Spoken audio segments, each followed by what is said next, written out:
सभी लोगों को मेरा प्यार भरा प्रणाम। मैं रेखा पवार एक बार फिर से स्वागत करती हूँ आज की नई वीडियो में। नई वीडियो मेरी पढ़ाई से रिलेटिव है कि मैंने पढ़ाई आगे क्यों नहीं करी थी। बहुत लोगों ने पूछा मुझे कि आपने आगे पढ़ाई क्यों नहीं करी, इतनी छोटी उम्र में शादी क्यों कर दी। तो जो मेरा स्कूल है वो रुद्रप्रयाग डिस्ट्रिक्ट के एक छोटे से गाँव जियासी पांजणा से मैंने 12वीं पास किया है। और पढ़ाई तो मेरी कमज़ोरी थी, लेकिन मेरी इच्छा थी कि मैं पढ़ाई करूं। इंटरेस्ट तो ज़्यादा नहीं था, इंटरेस्ट मेरा और काम में था, वो मैं बाद में बताऊंगी। और मैंने जब 12वीं पास करा तो उसके बाद मैंने कॉलेज के लिए बोला था घर में। तो खैर उतनी गुंजाइश तो नहीं थी कि कॉलेज भेज सकें, लेकिन हमारे घर से हमारे गांव से जो कॉलेज तक का सफ़र है वो बहुत दूर है। 200 रुपये डेली का किराया पड़ता है। और अगर हम रामाश्रम में जाते और अगर हम अगस्त मुनि में जाते तो वहाँ का तो किराया कुछ ज़्यादा ही हो जाता है। और किराया ज़्यादा हो जाता तो फिर कमरा करने के लिए घर वालों ने मना कर दिया, क्योंकि दोस्त भी नहीं थे मेरे साथ। और तब घर वालों ने मना कर दिया कि किराए के कमरों पे नहीं रहना है, तो नहीं दी मुझे इजाज़त। उस टाइम पे मुझे बहुत बुरा भी लगा था। और उन्हीं बुरी बातों से मुझे ये हुआ कि मुझे नौकरी करनी है, मुझे नहीं रहना है ऐसे झंझट में। और उसके बाद मैंने कॉलेज का सपना छोड़ दिया था। उसके बाद मेरे मन में आया था कि मैं सिलाई सीखूँगी। तो सिलाई सीखने के लिए भी हमारे गांव में कोई सुविधा नहीं थी, टेलर नहीं है हमारे गांव में। खैर अब जब मेरी शादी हो गई उसके बाद तो वहाँ की बहुएं सिलाई करती हैं दो चार, तो अब तो कहाँ से जाना मैंने। लेकिन उस टाइम पे कोई नहीं था। मैंने माँ से बोला था कि मैं पांजणा जाती हूँ या फिर मयारी जाती हूँ सिलाई सीखने, लेकिन वही होता है कि नहीं भेजा उन्होंने मुझे। यहाँ भी नहीं, वहाँ भी नहीं, ऐसे भी नहीं जाना, वैसे भी नहीं जाना। तो उस टाइम पे मुझे बहुत अकेलापन महसूस हुआ था कि मुझसे ज़्यादा अकेला कोई नहीं होगा, क्योंकि जहाँ पे सिलाई सीखने के लिए भी इजाज़त नहीं दी जा रही है, जबकि हम बहुत सही हैं। तो कहते हैं गांव में एक मछली सारे तालाब को गंदा कर देती है। तो ऐसा ही होता है गांव की कुछ कुछ लड़कियां कुछ वो ऐसी हो जाती हैं जिनसे सारे गांव की लड़कियों पे रोक टोक लग जाती है। और फिर हमें कहीं जाने की, आने जाने की इजाज़त नहीं दी जाती है। जैसे कि उदाहरण के लिए उसके बाद बारात हो गया था, बारात में रोक टोक लगते हैं लड़कियों को, लगते थे, अब नहीं लगते थे। और बारात में जाने के लिए मना करते थे, जबकि लड़के रात के 10:30, 11, 12, 1 बजे तक आते हैं तो उनको कोई कुछ नहीं कहता। लेकिन लड़कियों पे ज़्यादा प्रतिबंध रहते हैं गांव की लड़कियों पे। और उसके बाद सिलाई सीखने में नहीं जा पाई, मैं कहीं नहीं गई। और उसके बाद सिलाई सीखने नहीं गई तो उसके बाद शादी हो गई मेरी। ऐसे ही बोलते बोलते 1 साल हो गया घर में। तो 12वीं पास करने के बाद मैं 1 ही साल घर में रही अपने मायके में। घर में एक ही साल रही मैं मम्मी के साथ काम सीखने। उसके बाद मेरी शादी हो गई थी।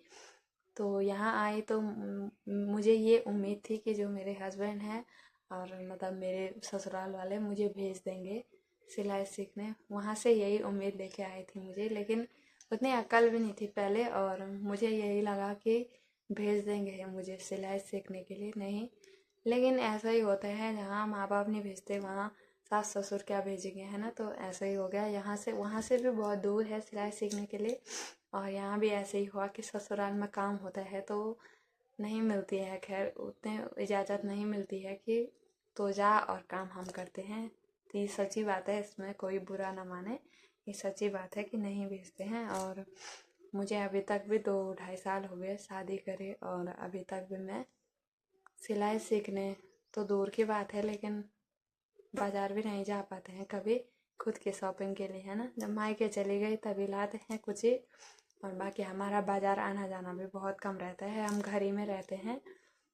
और यहाँ से भी सिलाई सीखने नहीं जा पाई, इसीलिए मैंने ब्लॉगिंग शुरू करी।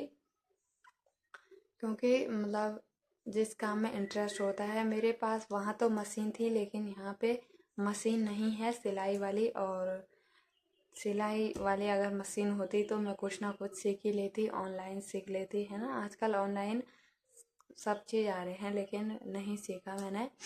और यहाँ पे ना मशीन है अभी ना कुछ है, तो मतलब खैर आप तो देखेंगे, आप देखेंगे कि क्या क्या हो पाता है। अभी फ़िलहाल मैं ब्लॉगिंग पे फोकस कर रही हूँ और आपके लिए डेली ब्लॉग लाने की कोशिश कर रही हूँ। और यहाँ से भी नहीं जा पाई तो मेरे मतलब जो सबसे बड़ा सपोर्ट इस चीज़ में है, मतलब ब्लॉगिंग के लिए जिसने बोला मुझे, वो मेरा एक दोस्त है।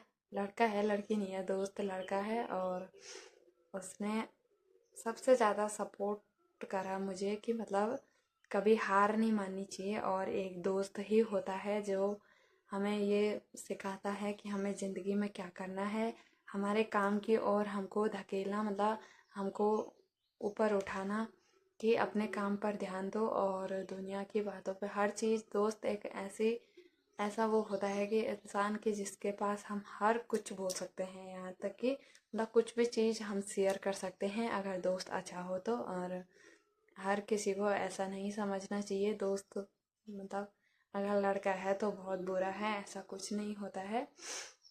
तो गलत शख्स से ना देखें। और अगर वो शख्स, उस शख्स का मैं बहुत बहुत धन्यवाद करना चाहूँगी। उसने ब्लॉगिंग में नाम लेने से मना कर रखा है, लेकिन उसको मैं बहुत बहुत धन्यवाद करना चाहूँगी क्योंकि उसी की वजह से मैंने फ़ोन को फेस करा है, मतलब फ़ोन पे अब मतलब कैमरा फेस करा है मैंने उसकी वजह से। और उसने इन बातों पे मुझे सपोर्ट करा है कि खुद कभी हार नहीं मानी है। मैंने उसको सुनाया था अपना सुख दुख, मतलब कि ऐसे ऐसे मायके से और ससुराल से ऐसे ऐसे है, तो उसने उसने ये ट्रिक दी थी। खैर इजाज़त इन्होंने दी लेकिन ट्रिक उसने दी थी कि मतलब वो करो, ब्लॉगिंग शुरू करो, कुछ ना कुछ हो ही जाएगा। और मैं खुद ये मानती हूँ कि मेरे पे मतलब टैलेंट है, मैं दूसरों को हंसाती हूँ अपनी बातों से। और आशा है आप भी हंस रहे होंगे मेरी बातों से, मतलब खुश होते होंगे। खैर हंसना क्या है, लेकिन मैंने आज तक जितने लोगों से बात करी होगी, जितने को मैं कॉल करती हूँ, जितने मेरे फ्रेंड लिस्ट में हैं, वो सब मेरी वजह से हंस पाए, मेरे दिल से यही दुआ रहती है। और आज तक मैंने जिससे भी जितनी मतलब थोड़ी देर के लिए भी बात करी होगी, लेकिन मैंने किसी का दिल नहीं दुखाना चाहा है। आज मेरी बातों का बुरा मानते हैं, मुझे तो लगता है वो इंसान ही नहीं हुआ। कि मतलब मैं बहुत हंसमुख रहती हूँ हर टाइम, और जब बीमार हो जाती हूँ तब तो सभी ऐसे रहते हैं, लेकिन मैं जब तक सही हूँ, जब तक मेरे शरीर में प्राण है, तो तब तक मैं आपको हंसाती रहूँगी और कोशिश करूँगी कि अपनी अपनी बातों से आप लोगों को हंसा सकूं। और सबसे बड़ा थैंक यू मेरे उस दोस्त के लिए जिसने मुझे इतना सपोर्ट करा, मेरी बातों से मुझे हारने नहीं दिया और मुझे हर जगह पे ये बोलता रहा कि आगे बढ़ो, है ना। तो सबकी ज़िंदगी में एक ऐसा दोस्त होता है जो आपको सपोर्ट करता है, आपके काम के प्रति आपको अग्रसित करता है और आपको प्रेरणा देता है। दोस्त सिर्फ दोस्त ही नहीं होता है, गुरु भी होता है। और वो मेरा गुरु था, मतलब जिस टाइम पर उसने मुझे ये सपोर्ट करा कि ब्लॉगिंग स्टार्ट कर। और मुझे ये मालूम भी नहीं था कि ब्लॉगिंग में ऐसे ऐसे ये होता है, तो उसने मुझे कहा कि तू ब्लॉगिंग स्टार्ट कर। और आज उसी की वजह से मैं आपके लोगों के सामने हूँ।